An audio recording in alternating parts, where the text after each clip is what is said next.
Your Inner Light Show. It's time to stop just surviving, and it's time to begin to thrive. It's time to live happier and healthier. Turn stress into strength. Noted author Debbie Mandel will show you how to move beyond personal doubts and fears and into positive perception to turn on your inner light. Here's your host, Debbie Mandel. Greetings, everyone, and welcome to my show. Our guest expert is Howard Shapiro, M.D., director of a medical office in New York City specializing in weight control, has been featured in the New York Times, USA Today, Vogue, a frequent guest on the Today Show and The View, and has worked with New York's police and fire department, helping them to lose weight. And he is the author of Beat Diabetes with Picture-Perfect Weight Loss. Welcome, Howard. How are you? Well, what's different about your weight loss program, and should everybody be on your kind of diet, whether they have diabetes or they don't? Yeah, I mean, first of all, the book is Eat and Beat Diabetes, and it's a diet book for anybody that wants to lose weight. It has some specifics in there which will help you fight diabetes. My program is much different than most people because there are three principles that we follow. One is that you can eat as much or more food than you're presently eating, and you can still lose weight, and we can show you how to do that. And the second is that there is no wrong time of the day to eat. So if you don't want to have breakfast and you want to eat at midnight, that's fine with me. If you're a child and you're going to school, then it's different. Children have to eat because they have to have breakfast. And then the third thing is there's no forbidden food. So if you want to have a piece of pizza or a piece of cake, you don't have to think to yourself, I can never eat these foods again. You can. But we're going to guide you to lower calorie foods, and you're going to make the choice of the ones that you like, so you'll be eating lower calorie foods in place of some of the higher calorie foods that you've been eating. And then if occasionally you want to have a piece of pizza, or if you're going to your mother's tonight and she makes the best chocolate cake and you want to have a piece of it and you think about it during the day, that's all right.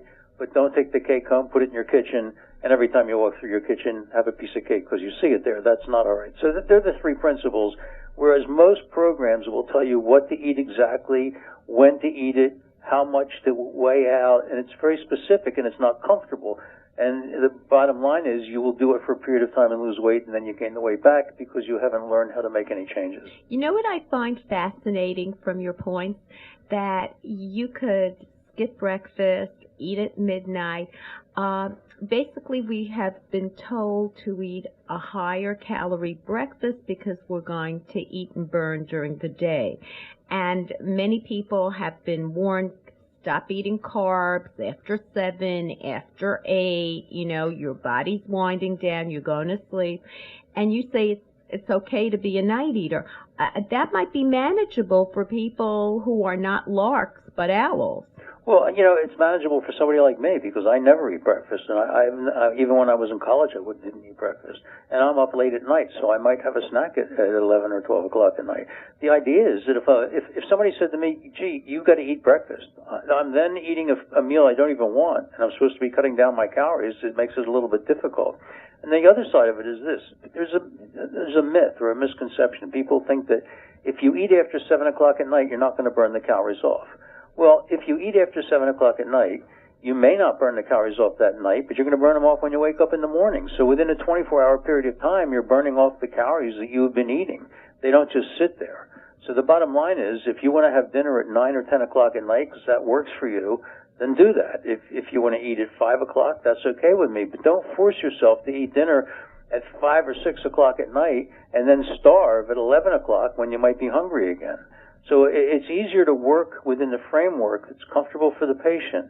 I'm already going to deal with different foods. I don't want to have to force them to eat when it's inconvenient.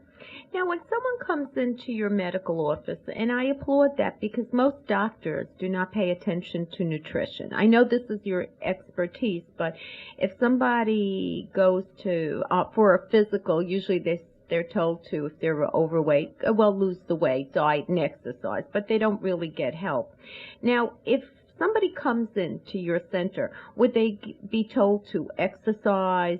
Would they, how does it really work? Is it just diet alone that you're advocating? Would you tell them, or would you assess them regarding sleep? Because appetite suppressant hormones are secreted overnight, and if I'm not sleeping, I might crave carbs all day.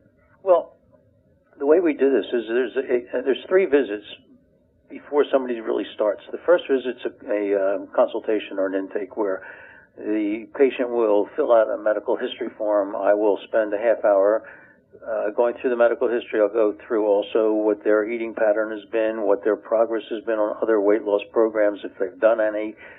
Then they see my dietitian for a half hour. My dietitian will also discuss some of the issues that they've had in the past and learn a little bit about the patient.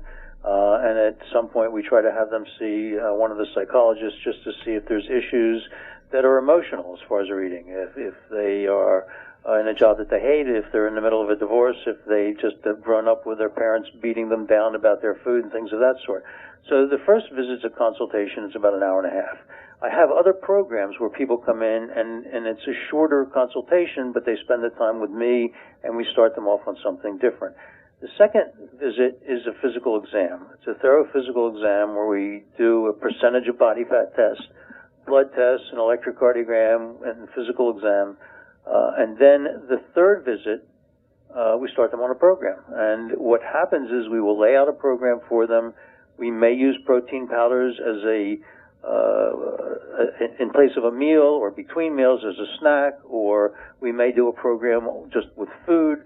We may also use protein bars, or we have soy snacks that have been developed like soy chips, and you don't know the difference between regular potato chips and soy chips, except one is protein and one is carbohydrate and fat. So the bottom line is that we have some products that will help people lose the weight, but they can do it with just food.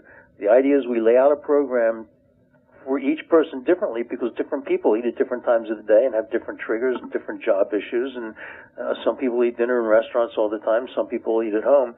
And the other thing is we will modify it as we go along. So whatever I start somebody off on the first week, by the second or third week, there are changes made until they're very comfortable with the program, and then they have no issues and they go through it. You know, I've done this with the police department in New York. I've also done it with the fire department.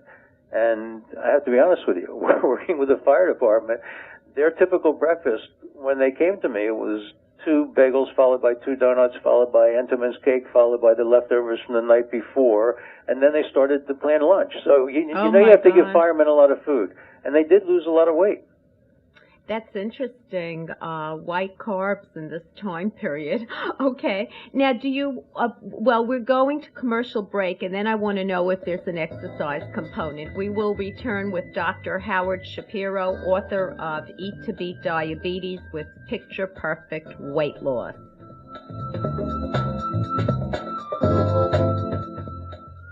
Now you can take Debbie Mandel home with you. Her book, Turn On Your Inner Light, Fitness for Body, Mind, and Soul, will help you decompress with healthy, positive, concrete solutions.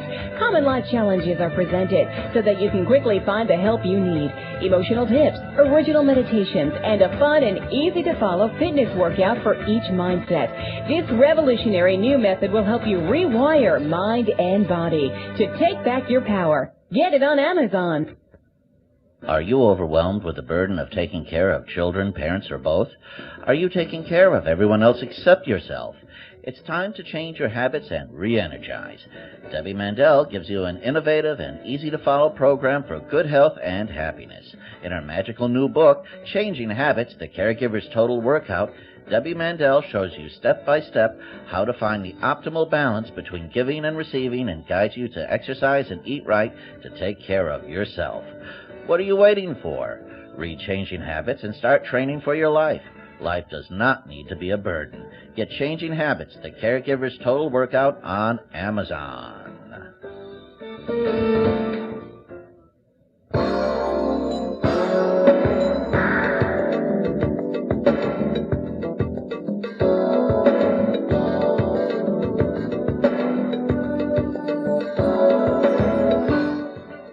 You're listening to the Turn On Your Inner Light show. I'm your host, Debbie Mandel, and I'm speaking with Dr. Howard Shapiro, author of Eat to Beat Diabetes, with Picture Perfect Weight Loss. And it's a beautiful book, Howard. And the pictures made me hungry. So I like that concept of here are the calories of the junk, and look at this nice healthy grouping, and really you could see the volume that you could eat. Let me ask you this. How does your diet, is there any difference from a Mediterranean diet? Well, we've incorporated some of the aspects of the Mediterranean diet. Beans are very healthy. Fish is very healthy. Fruits and vegetables are very healthy. I mean, these are the main components of my program, but it doesn't mean that you shouldn't be eating chicken, and we allow people to have pasta. We try to keep the red meat down as much as possible because it's high in calories and it's high in saturated fat. But the bottom line is a lot of the principles of the Mediterranean diet have been incorporated into our program. Also, even though the book is called Eat and Beat Diabetes, it's a diet for everyone, but there are 4 components in the book that will help fight diabetes. We know that diabetes is the number 6 killer. It's increasing because not only are we an obese population, but our kids are becoming obese. And kids at the age of 11 and 12 are getting adult diabetes. And if you get it before the age of 40, you could lose 11 to 14 years of your life. And if you get it by the age of 11 and 12, you're going to lose a lot more. So the 4 components are that we guide people towards high fiber foods because fiber helps. We guide people towards soy products because soy fights diabetes in a certain fashion. Heart healthy fat fights diabetes in a certain fashion. So we're looking at healthy fat, we're looking at soy, we're looking at keeping the carbs down and increasing a lot of fiber. So these things are also important for normal weight loss. In my practice in New York City, when we treat people individually, everybody's on something that starts out the same but goes into different directions until they're very comfortable with what they do. And we show them these visual comparisons. As you said, my book has a lot of color photography in it. And on one side of the page, you may see, let's say, a bagel with cream cheese, and on the other side of the page, and the bagel with cream cheese may be 700 calories, or a fat-free corn muffin may be 650 calories. And then on the other side of the page, in place of, let's say, that bagel with cream cheese, you could have a bowl of cereal and a banana, and then you could have a second bowl of cereal and another banana, and then you could have an English muffin with jam and another banana, and you could have 2 slices of light toast. All of that food, the 2 bowls of cereal, the 3 bananas, the 2 plates of toast, all of that food equals that 1 bagel. So if you had 1 bowl of cereal, a banana, and an English muffin, you're having more food than the bagel, and you're having about 1/3 of the calories. And this is the concept. We're showing people how they can eat lots of food that they like, that's healthy, that's lower calorie in place of the higher calorie foods, and it makes it simple for people to lose weight because they don't go hungry. Well, I think, to me, a plant-based diet, fruits and veggies, very healthy, and they have fiber, and they fill you up. I prefer to chew my food rather than to drink it. Let me ask you, how do you help patients who have the junk food addicted brain? Because the brain does change. So how do you help them? They're like a drug addict when they're eating. That's why they put on the weight. Well, I mean, some of the things that we tell people, first of all, nothing's forbidden, but obviously I can't tell people go eat a lot of cookies. But we can say, look, instead of a scoop of ice cream, you might be able to have 17 low-calorie popsicles, which are... But that's not going to do it for me, Howard. I'm an addict. Right. That's how I got this way. Let's pretend, okay? Right. And I need to have that ice cream, that creamy, fulfilling chocolate. The popsicles are not going to do it, and that's what's hit America, this change in the brain. Now, we talk about neuroplasticity, and yes, how are you going to change my brain cells? Well, let's look at, I don't know that I can change your brain cells, but I can change the way you think of food and the way and what you keep in your house. And if you have certain things that you keep in your house that you like, that are sweet, you might turn to those in place of the ice cream. It's not necessarily just the ice cream you want, but you want something sweet. But let's just take the ice cream for a minute. A pint of rich premium ice cream could be 1,400 calories. A pint of low calorie actually low calorie ice cream is about 800 calories.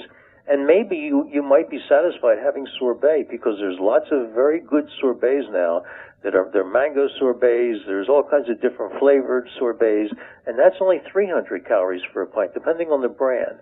And when you say you don't like popsicles, there are some rich, creamy popsicles that are 80 or 100 calories. Don't forget, 1 scoop of ice cream can be a lot more calories than a rich popsicle, but the popsicle is a particular size, the ice cream goes on and on. If you have a pint in front of you, you may eat the whole pint.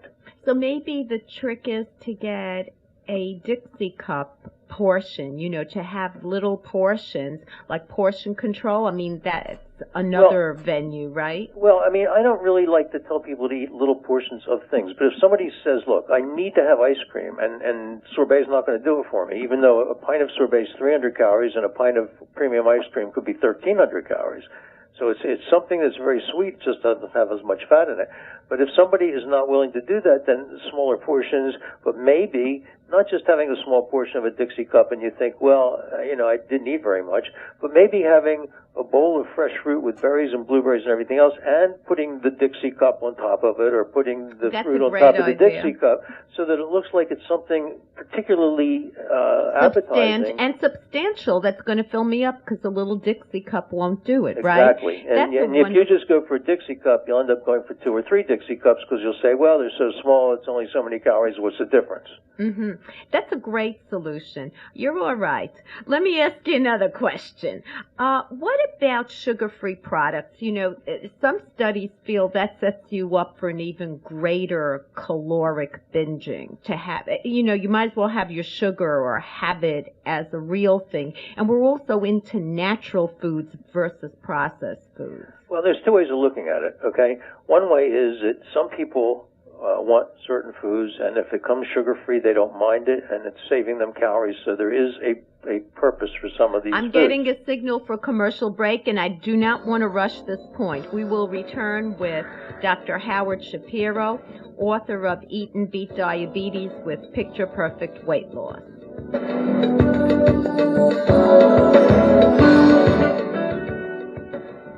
Dear listeners, I'm excited to tell you about my new book, Addicted to Stress. This is a message you need to hear. Are you addicted to stress? Do you do it all while everyone depends on you? Where's all this pressure coming from? It is coming from inside you. This is why my publisher, John Wiley, asked me to write Addicted to Stress, a woman's 7-step program to reclaim joy and spontaneity in life. This fun-to-read book teaches proven strategies to reclaim your life, silence your inner critic, build a healthy body, and reframe your thoughts to change your life for the better. Dare to be happy without the guilt. Addicted to Stress is easy to get. It's available at Barnes & Noble and other fine bookstores everywhere. You can also buy it at Amazon and other online retailers.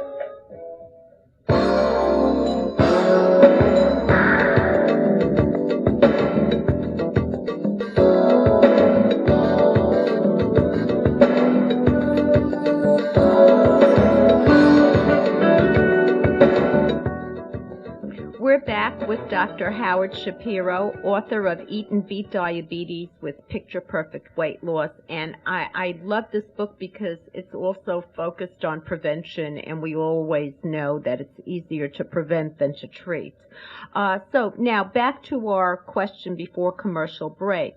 So what about artificial sugars? Well, I think, as I said just before the break, that they have a purpose in some foods. So if somebody, let's look at it this way. If somebody's going to have a regular soda or a diet soda, obviously the sugar, these sweeteners have a place, because it's much better to have a diet soda that has no calories than to have a regular soda that could have a couple of hundred calories.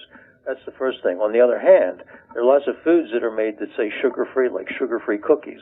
And all of a sudden, and there's 4 in a package, and they're 200 calories for the package, and you figure, well, it's only 200 calories, it's sugar-free, maybe I'll have a couple of them, or they may say fat-free. And these are really diet saboteurs. These are foods that make you think you're getting something that's going to help you lose weight, but you end up eating more of them because they're fat-free or they're sugar-free. In that case, you're better off just having a regular cookie, because you already know that it's going to be high in calories. You're going to have 1 or 2 and stop, whereas these other cookies lead you to eat more of them. So these are diet saboteurs. They're foods that make you feel that you're going to get something for them that are beneficial, or that they don't have lots of calories, and yet you eat more of them. So that's a problem. In my diet program, right now, people want to lose weight very quickly because it's the beginning of the year. And actually, when people start diets, they want to lose weight fast. So you have to show them that they can. And there's different tools that we use. I mean, we actually have cookies that we've used in diet programs, but these are healthy cookies. They have fiber, they taste good, and that you could take those and food and lose weight. We also have protein powders that we use, and a lot of people use different powders.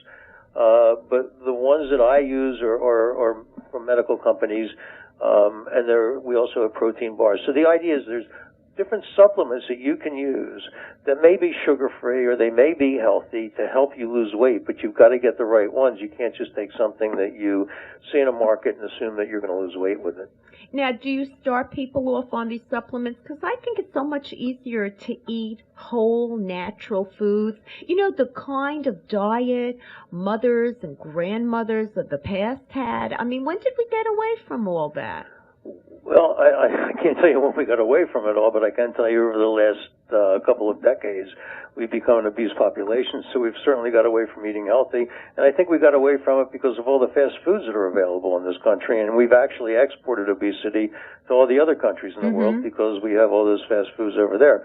But the idea is this: do I start people off with all of these supplements? Not necessarily. It's really up to the patient. When I sit down with them, I give them different options. If they want to do something only by eating food, that's perfectly all right with me, and we guide them and we give them choices, and we give them a lot of choices of lower-calorie foods that are healthy, and we show them why. And then if they can incorporate those into their diet in place of higher-calorie foods, it's very simple. It's not that difficult. And each week we talk to them and see what kind of issues they have and modify it, and we also show them different food comparisons. We use some of these supplements because some people say, you know what, I could take a milkshake and skip breakfast, so I could have a protein shake, which is a very healthy shake. It gives patients the protein, and they may take a protein shake or a protein pudding as a snack. Or if they're traveling, I have patients that have just traveled a lot during the holidays. So, you know, I've given them a few protein bars to take. So when they're on an airplane or when they're skiing or something of that sort, they can just grab one of these snacks, which are healthy, and help them get through, and yet they're still eating 2 meals or 3 meals a day. So these are just tools that help you lose weight. You can do it strictly with food, or you can use some of these tools. You know, a lot of people might say, gee, I'd like to have an appetite suppressant. I'm hungry at 4 o'clock in the afternoon. Well, rather than give them an appetite suppressant right away, I'd rather give them a milkshake or give them a protein bar. Well, what's wrong with an apple? When did we I didn't say apple. Yeah, but I'm saying an apple. I think an apple is is wonderful. It's healthy. Fruit is a great choice. Yes. Any kind of fruit, even bananas, which are higher calorie than some other fruit. And higher in sugar. So one would think if we want to avoid diabetes, we might not want to have a banana, but switch to a grapefruit or an apple. But with this, our time has flown. Thank you for being a wonderful guest. Do you have a website where we can learn about your work and where you're situated? I do have a website. My website is pictureperfectweightloss.com. And it is a picture-perfect book. It really made me want to eat right. Thank you so much. It's my pleasure, and it was enjoyable. Thank you. Affirmation of the week. Continue to make your New Year's evolutions. And now for the latest medical trends. Some brain changes that are found in adults with common gene variants linked to disorders such as Alzheimer's disease, schizophrenia, and autism can also be seen in the brain scans of newborns. That blew me away. This is from University of North Carolina School of Medicine. And from the Archives of Internal Medicine, being physically fit during your 30s, 40s, and 50s not only helps extend lifespan, but it also increases the chances of aging healthily, free from chronic illness. A new study by researchers at Albert Einstein College of Medicine found that young children with sleep-disordered breathing are prone to developing behavioral difficulties, such as hyperactivity and aggressiveness, as well as emotional symptoms and difficulty with peer relationships. Now, listen to this. This really scared me. West Nile disease, move over. There's a new kid on the block. Global travel and climate warming could be creating the right conditions for outbreaks of a new virus in this country, according to a new Cornell University computer model. The model predicts outbreaks of chikungunya, a virus transported by travelers and spread by the invasive Asian tiger mosquito.